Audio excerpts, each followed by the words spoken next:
그래서 우리 불교에는 사람인자 5개만 하면 다 된다. 그 사람인자 5개가 뭐냐? 사람이면은 다 사람이냐? 사람이 사람 노릇을 해야 참 사람이다. 우리 한번 따라 해볼까요? 네. 큰 소리로 사람이면 다 사람이냐? 사람이 사람 노릇을 했을 적에 참 사람이라고 한다. 여기 불교가 다 들어있어요. 응? 그리고 그 다음에 우리가 가장 큰 복지 있는 게 큰 불공이 어디 있나 그러면 부모에게 효도하는 거예요.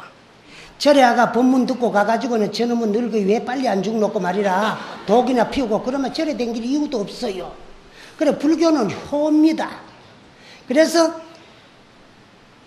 지장보살님은 부처님께서 누구에게 말씀한 보살님인고 하면은 저 합천해인사 장경각에 소장이 되어 있는 그 84,000 모든 경전이 다 인간 세상에서 중생들을 위해서 설해진 경전입니다.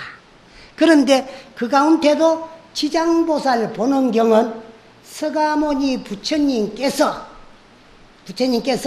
견성 성불을 하신 다음에 고국 카피라성으로 돌아가셔가지고 부왕이신 정반왕을 위시해가지고 모든 석가족을 다 구제하고 제도했어요. 근데 한 분 제도 뭐 한 분이 계십니다. 그분이 누구시냐 하면은 당신을 낳아주시고 일주일 만에 돌아가신 어머님, 이 세상에 계시지를 아니하니까 구제하고 제도치를 못했어요.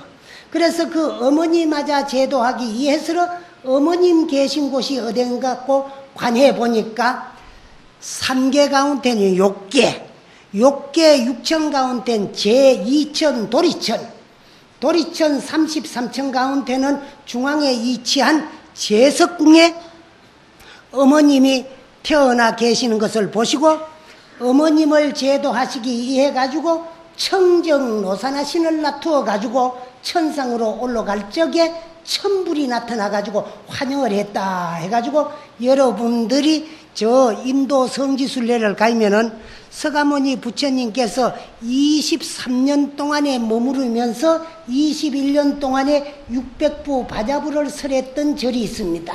그게 어디냐니까 기원정사예요. 근데 그 기원정사 후원에 가면은 천불 화연탑이라는 탑이 있어요. 일천 부처님이 화연한 것을 기념하기 위해 가지고 모아놓은 탑이다. 지금도 있습니다. 근데 천불이 언제 화연을 했나 그러면 서가모니 부처님이 어머니를 제도하시러 천상에 올라가시게 해가지고 청정노사나 신을 놔두실 때에 천불이 화연을 해가지고 환영을 했어요. 그렇게 환영을 받으면서 천상에 올라가 가지고 석 달 동안에 머무르면서 어머님을 위해 가지고 설해진 경전이 지장보살 본원경입니다. 그래서 우리 뒤에 부처님 존상을 조성해가 모시나는데 언제 최초에 부처님의 형상을 조성해 가지고 모시게 됐느냐 하면 서가모니 부처님께서 어머님을 제도하시기 해 가지고 천상으로 올라가 가지고 석 달 동안에 계실 적에 저 인도 우전국이라는 나라의 임금님 우전왕께서 부처님이 보고 싶고 그리워 가지고 부처님 보고 싶은 그 상사의 병이 나가지고 극기하는 자리에 눕게 됐어요. 그래 임금이 병이 났으니까 좋다는 약은 다 써도 부처님 보고 싶고 그리워서 낫는 병이 부처님을 안 보고는 나을 수가 없어요.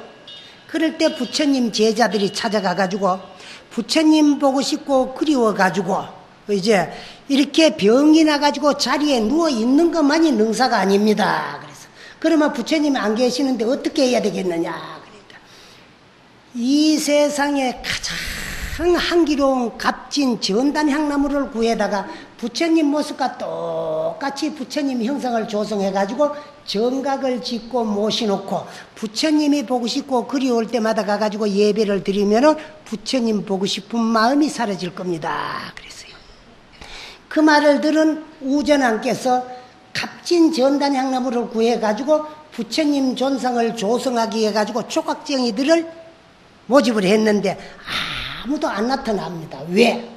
임금님이 하는 불사니까 임금님 마음에 쏙 들도록 불상을 조성해 줄 수 있는 그런 자신이 없기 때문에, 그때 부처님께서 도리천에서 인간 세상을 가해 보니까 우전왕께서 당신 보고 싶어 가지고 이런 불사를 하려고 하는데 조각쟁이가 없어서 불상 조성을 못 하는 것을 보시고 재석 환인을 조각쟁이로 변화를 시켜 가지고 인간 세상 내려보내 가서 우전왕을 찾아가 가지고 그 불사를 당신한테 맡기도록 해 가지고 불상을 조성해 주도록 명을 했어요. 그래서 부처님의 영을 받은 재석 환인이 조각쟁이로 화연을 해가지고 인간 세상 내려와가지고 우전왕궁을 찾아가서 그 불사를 당신에게 맡기면은 당신 마음에 쏙 들도록 이제 그 불상을 조성해 주기라고 했다 그럽니다. 그래서 우전왕은 그 불사를 그 조각쟁이께 맡겼는데 순식간에 불상을 조성해주고 인월불결 사라졌더라고요. 그래서 이 우전왕은 재석한인이 조성해준 전단향 이제 불상을 정각에 모셔놓고 부처님이 보고 싶고 그리울 때마다 가가지고 예배를 올리니까 보고 싶은 마음이 사라졌다고요. 그럭저럭 석 달을 천상 어머니 곁에 머무르면서 지장보살 본원경 상하근을 13품을 다 설하시고 인간 세상으로 내려간다는 것을 재석 한인들에게 이제 인간 세상 소문을 퍼뜨렸어요. 그래서 당신이 하강하실 장소를 저 상카시아 지방으로 정했어요. 그래서 이제 삼도 보계를 타고 재석 범청 양대 천왕을 거느리고 천상에서 이제 내려옵니다. 내려오는데 부처님 내려오는 것을 몇월 며칠 날 몇 시에 오신다는 걸 알고 모든 불자들이 부처님 제자들과 불자들이 이제 부처님 한영을 가요. 그때 우전왕도 내가 이렇게 부처님을 좋아하고 그리워했다는 것을 자랑하기 위해 가지고 전단한 목불을 등에 업고 부처님 마중을 나갔어요. 그래서 우전왕이 상카시아에 딱 도착을 했을 적에 저 천상에서는 부처님께서 재석천왕과 범천왕을 좌우에 거느리고 삼도 보계를 타고 화강을 하고 있는 모습이 보입니다. 그럴 적에 우전왕 등에 옆에 있던 전단한 목불은 우전왕 등을 떠나가 천상으로 올라가요. 그러다가 저 중간에 가가지고 두 부처님이 하나가 돼가 목불은 사라지고 현신불마 인간 세상으로 내려오셨습니다. 그때에 모인 제자들과 많은 불자들과 우전왕에게 뭐자네, 내가 제도할 분들은 다 제도하고 세상에 안 계시는 어머니까지 제도했고 내가 45년 동안에 84,000 법을 설해 나왔으니까 뭐자네 열반에 들 것이니라. 내가 열반에 들고 나면 56억 7천만 년 동안에 이 세상에 헌신불은 계시지 아니할 것이다. 그래서 그 56억 7천만 년은 인간 세상 숫자인데 서가모니 부처님이 열반에 드신 이후에 다음에 오실 부처님이 미륵 부처님인데 미륵 부처님은 지금 저 도솔천 내원궁에 미륵 보살님으로 계시는데 거기에 얼마를 계시다가 오시느냐 하면 3,000년을 계시다가 오시요. 그래서 도솔천 내원국 숫자로 3,000년이면 인간 숫자는 얼마가 걸리느냐 56억 7천만 년이야. 이 56억 7천만 년 동안에는 무불시대가 돼요.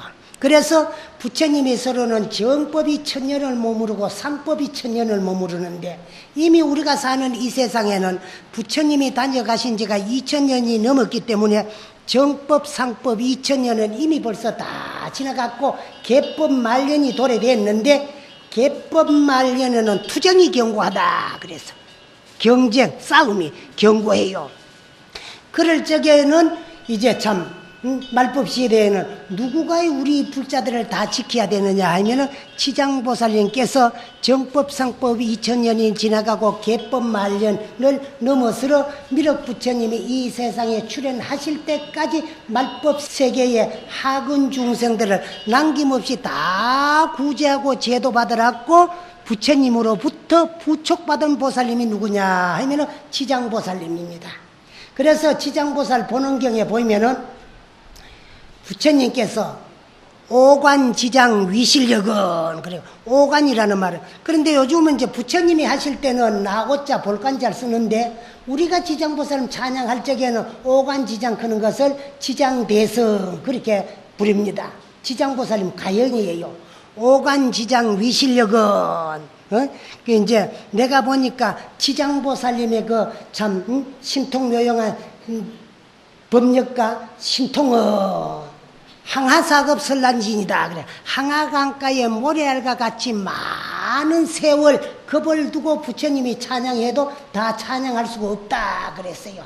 그런데 견문첨례 1년간 하면 한 번 지장보살님의 상호를 보고 지장보살님에 대한 말씀을 한문 듣고 지장보살님께 예배를 올리고 고향한다면은 이익인천 무량사다. 그러니까 이익이 인간과 천상세계에 한량없는 일로서도 비유할 수 없다 그랬습니다. 그런 보살님이 지장보살님이에요.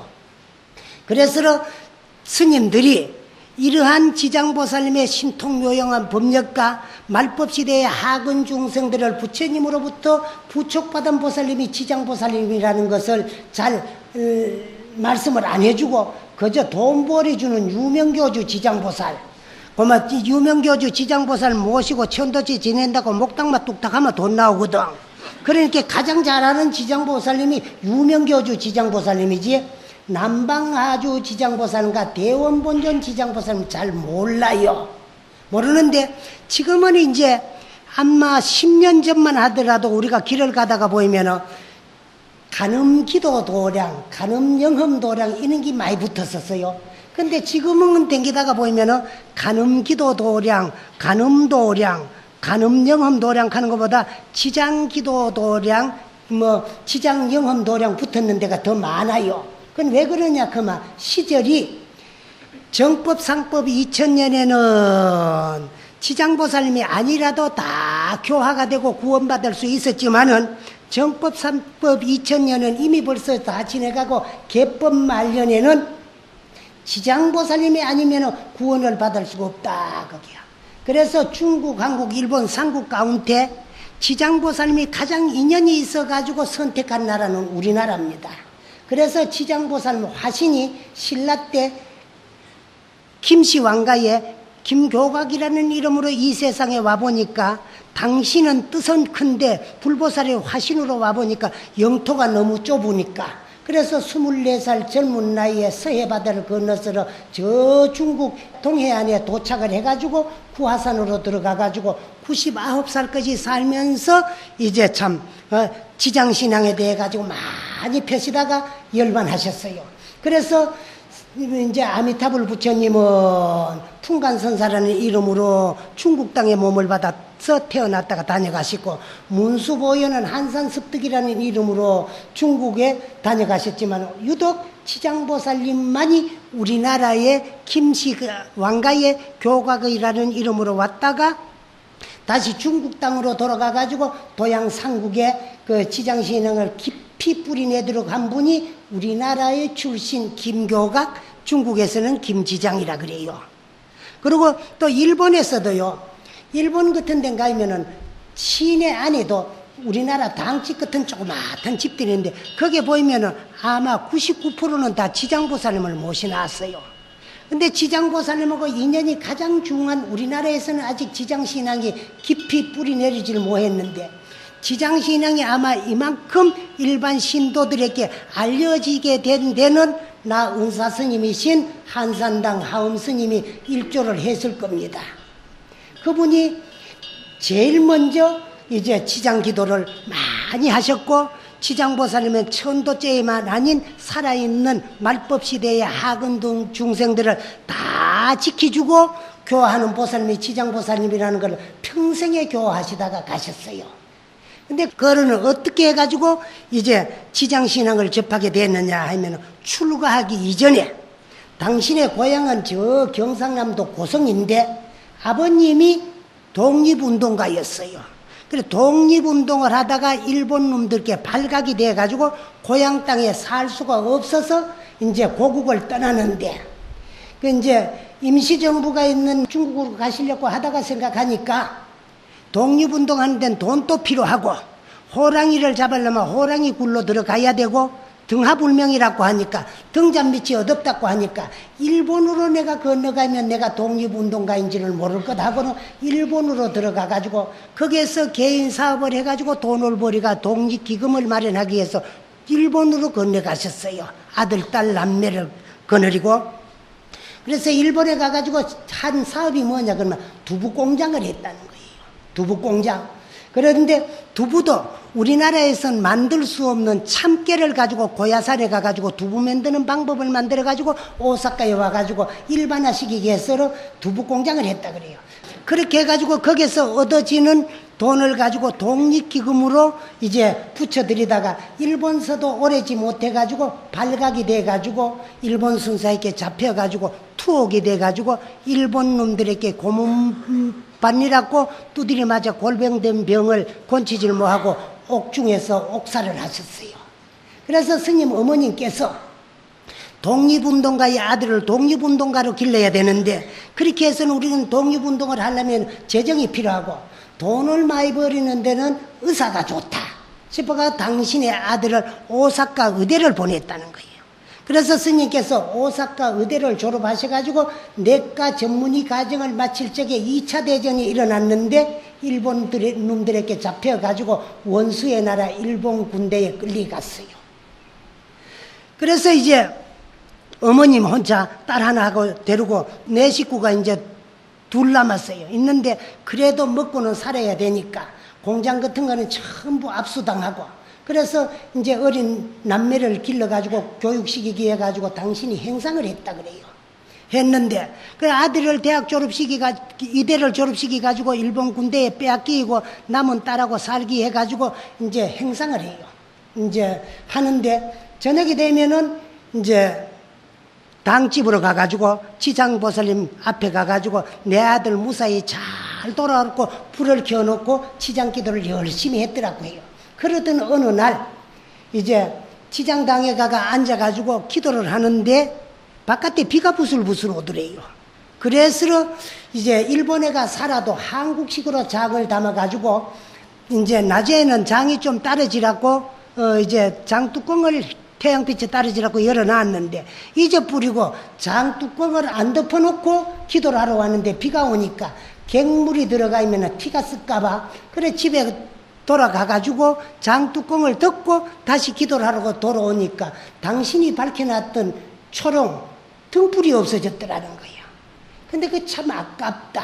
내 아들이 대학교를 다니면서 불교 활동을 할 적에 부처님 오신 날을 맞이해가지고 손수로 대나무를 휘어가 만든 등인데 그래서 내가 아들은 일본 군대에 끌려가지고 이제 대동아 전쟁에 전중에 가 있어서 무사히 살아오라고 부처님한테 기도를 하는데 지가 만든 등에다가 불을 밝혀 기도를 하는데 그걸 누가 가지고 갔을꼬 아깝게 비가 오니까 어두우니까 누가 들고 갔는가 싶어서 집에 돌아와가지고 딴 초롱에다가 불을 켜가지고 다시 그 자리에 가니까 초롱이 그 자리에 그대로 걸려 있더라는 거예요. 그렇게 해가지고 이제 참 세월이 흘러서 45년도 1945년도에 이제 그 8월 15일 날 미국이 일본에다가 원자폭탄을 투하함으로써 일본 소아천왕이 항복을 했습니다.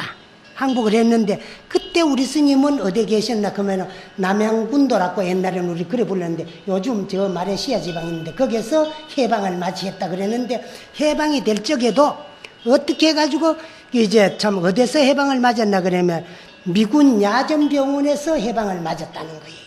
그래 어째서 미군 야전병원에 까지 끌려가게 됐느냐 하면은 그 이제 2차 대전 말년에 일본 군대는 다 전부 미군 폭격에 다 죽고 마지막 남은 사람이 당신하고 일본군 대위 한 사람하고 남았더래요. 그래가지고 그래도 살겠다고 낮이 되면 정글 속에 숨어 있다가 밤이 되면 나와가지고 미군들이 갖다 버린 짬밥 같은 걸 주워 먹어가면서 연명하고 생활했다 그래요. 그러다가 이제 일본군 대위가 그들이에요. 대일본 제국 군인답게 이렇게 비참하게 일본으로 생각하면 원수제, 원수놈들, 미군들이 갖다 버리는 짬밥만 주워 먹고 살림하고 대장부답게 군인답게 죽자 그 카드래요. 그리고 어찌 죽느냐 그러니까 네가 가지고 있는 총은 내 목에 대고 내가 가지고 있는 총은 네 목에 대 가지고 하나 둘 셋 하면서 방아쇠를 잡아 당기자 그러더래요. 내가 안 죽겠다 그러면 저놈이 쏠 끼고 또 저놈 총에 맞아가 내 혼자 죽으면 억울할 끼고 그러니까 나도 죽을 바에 원수놈 일본놈 한 놈이라도 죽이고 죽자 싶어가 그러자 그랬대요. 그래서 목에 손을 갖다 대고 하나 둘 셋 하면서 방아쇠를 당겼는데 우리 스님이 당긴 총은 일본놈 대이 목에 맞아가지고 그 자리에서 직사를 했는데 스님은 이 대퇴부 다리에 맞았어요. 그래 말년에 이 다리도 저으셨어요. 그러는데 그래 안 죽고 살아났어요. 그 내가 웃으면 그렇게 했거든요. 당신 죽기 싫어가지고 하나 둘 칼 때 총 쏘는 거 아니냐. 그래 그놈은 정탕으로 맞고 그놈은 넘어지면서 쏘는 총은 당신 다리 맞았는 거 아니냐고. 그래 웃으면 아니라고 나도 새소리 듣고 쏘았다고 그런 말씀을 하세요. 그런데 그 총소리를 듣고 온 미군들에게 포로가 돼가지고 미군 야전병원에서 이제 포로병이니까 총 맞은 그 자리에 그냥 꿈했어요. 파편도 안 꺼내고 수술도 안 하고. 그랬는데 거기에서 해방을 맞아가지고 아마 우리 부모님들이 고국으로 돌아오실 거 아니냐 싶어가지고 당신은 이제 45년도 음력 9월달쯤 됐을 적에 거기서 이제 풀려나가지고 어떻게 배를 화물선 같은 걸 얻어 타고 고향에 오는 날 어머님도 딸 하나를 데리고 일본에서 아들 돌아오기를 기다리다가 2석 기다리도 안 돌아오니까 그래서 어때 걔가 배를 얻어 타고 고향으로 왔는데 고향에 도착하는 날이 어머님하고 아들하고 같이 한 날 도착해가 만났다는 거야. 그래가지고 이제 어머님하고 아들하고 이런저런 이야기를 하다가 참 나는 죽지 않고 살았는 게 참 기적이라고. 왜? 마지막에는 일본 놈하고 서로 목에 촉을 갖다 대는데도 그놈은 죽고 나는 살았는데 그전에도 참 기적적으로 내가 살아났다. 어떤 기적으로 살아났느냐 물으니까 내가 아직 일본이 군이 다 죽기 전에 일본 군의관 막사에서 잠을 자는데 첫잠이 살푼 들었는데 어디선가 어머님이 당신의 속명이 세속성은 천신데 이름이 턱이자 믿을신자 귀신이에요. 그런데 귀신하고 부르는 소리가 나더래요.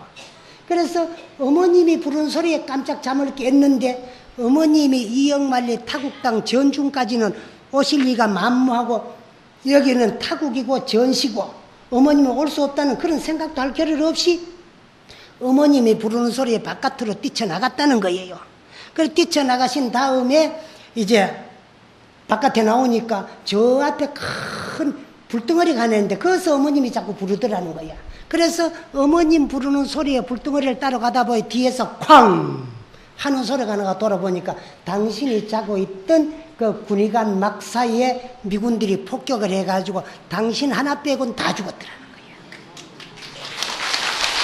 그래서 그렇게 내가 죽지 않고 살아났다는 이야기를 하니까 그날이 몇 월 며칠 날인가를 물어보니까 어머님이 지장보살님 전에 가가지고 저녁 기도를 드리는데 등이 없어졌는 그 시간이더라.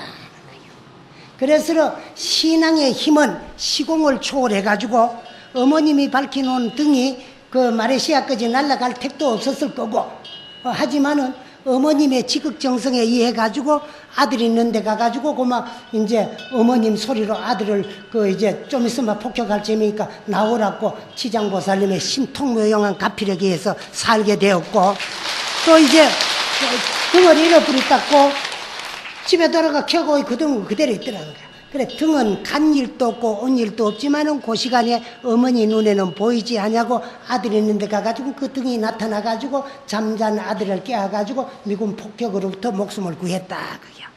그렇게 하고는 아 참 신앙의 기적이라는 거는 분명히 있구나 하는 것을 당신이 그때 비로소 느끼게 되고 알고 됐는데 그래도 뭐 싶어가지고 당신이 이제 의사니까 부산 도립병원 지금은 아마 부산대학병원 전신인가는 모르겠어요. 부산 안 사니까. 거기에서 내과 전문의사로 근무하시다가 이제 차출이 돼가지고 서울로 올라가가지고 서울대학병원 내과연구원으로 근무를 했어요.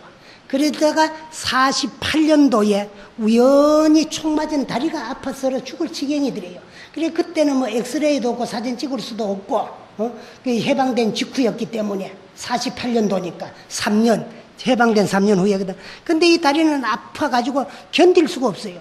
그런데 당신이 손대면은 그 환자들은 다 나았는데 당신 병은 당신이 못 고치니까 할 수 없이 휴가를 내고 고향에 돌아와가지고 참 내가 지금까지 죽지 않은 것이 어머님이 지장기도한 정성 덕분이라면은 부처님한테 매달려가지고 이 다리를 나사봐야 되고 현대의학으로는 고칠 수가 없으니까 사실 고칠 수 있는데 그때는 의학이 발달하지 못했기 때문에 못 고친 거예요. 그래서 그 이 범어사를 찾아오셨대요.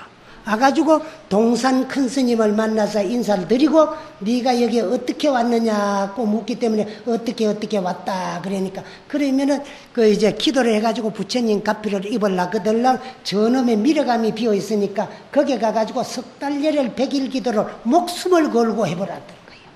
그래서 당신이 그 이제 속인으로서 의사로서 이제 미러감을 얻어가지고 거기서 석 달 열흘 100일 기도를 드리는데 한 90일쯤 됐을 적에 아무런 이제 효력이 없고 다리는 그대로 아프니까 남은 한 열흘 동안에는 철화로 용맹정진을 해가지고 한번 목숨 걸고 해봐야 되겠다고 용맹정진을 시작한 3일 만에 밤낮으로 잠을 안 자고 기도를 했다 보니까 자기도 모르게 깜빡 잠이 들었대요. 잠이 드는데 뭐가 철컥 하는 소리가 나는데 눈을 떠보니까 저 신중탱화 속에서 신중탱화 복판에 칼을 짚고 있는 삼주오법 위태천신 동진보살님 칼을 짚고 당신 앞으로 터벅터벅 걸어오더래요. 야 이놈 젊은 놈이 어디가 그리 아파가지고 지 힘으로 못 고치고 부처님의 가피력을 빌려 내놔봐. 그래서 다리를 둥둥 걸어가지고 자기도 모르게 억압에 눌러가 내놓으니까 당신이 짚고 있는 그 칼을 가지고 열십자를 확 기리더래요. 그래서 깜짝 놀라가 아야 하고 고함을 지르니까 그 신장님은 간대가 없고 다리는 쩍 갈라져 가지고 근데 거기에 그 이제 파편이 몇 개가 빠져나오가 떨어져 있더라는 거예요. 그래서 참 지장보살님의 가피력이 존재하는구나 하고는 100일 기도를 마치고 쩔룩쩔룩 절미서 내려와가지고 내가 스님을 의지해가지고 머리를 깎고 출가를 해야 되겠습니다 하고 그래서 이제 동산 큰 스님을 은사로 의지해가지고 출가를 한 다음에 평생을 하두를 창고하는 수자로 살면서도 시간이 나면 항상 지장기도를 열심히 하시다가 범어사 선언의 선언장으로 계시다가 그래서 이제 김해 영구함에 가가지고 계셨어요. 계시면서 지장기도를 하시다가 그 지장기도 영험도량을 내가 내 힘으로 한번 건립해봐야 되겠다고 그래 임진왜란 때 폐사된 절터에다가 절을 짓고 큰 법당을 대원보존이라고 해가지고 지장보살을 모시고 기도를 하시다가 이제 입적하신 분이 우리 스님인데 그래서 그 어른이 생전에 평생에 참 기도라고 하면은 지장기도 외에는 해본 것이 없고 수자로 살면서도 하두를 창고하면서도 시간이 나면은 꼭 지장기도를 많이 하셨는데 말년에는 지장기도 도량을 건립해가지고 평생 지장기도를 하시다가 열반하고 가셨어요. 그래서 근세에 우리나라에 그 이제 참 지장기도가 이렇게 많이 그 흥성할 수 있도록 뿌리를 내게 한 분이 그 어른이 아닌가 싶어서 내가 오늘 말씀을 드립니다.